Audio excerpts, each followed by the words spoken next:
আজকের করব এই ফেলে দেওয়া কেকের কার্ডবোর্ডের উপরে একটা সুন্দর পেন্টিং।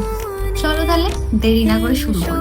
এই বোর্ডটা আমার কাছে শুধু একটা ফেলে দেওয়া জিনিস না, এটা একটা সুযোগ, একটা নতুন শুরু, যেখানে আমি আমার মাকে বসাবো, যিনি কেবল শুধু দেবী নয়, তিনি সেই শক্তি যিনি ভাঙা জিনিসের মধ্যেও সৌন্দর্য দেখতে শেখায়।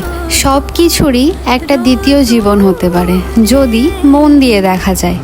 যেমন মা দুর্গা, তিনি তো প্রতি বছর ফিরে আসেন, ধুলো, পাপ, ক্লান্তির ভেতর থেকেও আলো নিয়ে আসে।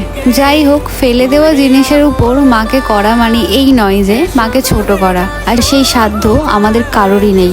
যদি আমরা একটু রং ছুঁই, হয়তো এই ফেলে দেওয়া জিনিসের মধ্যেও একটা নতুন রূপ ফুটে উঠতে পারে। এই কাজটা আমার কাছে শুধু একটা পেন্টিং না, এটা আমার কাছে একটা অনুভূতি, একটা ভালোবাসার জায়গা।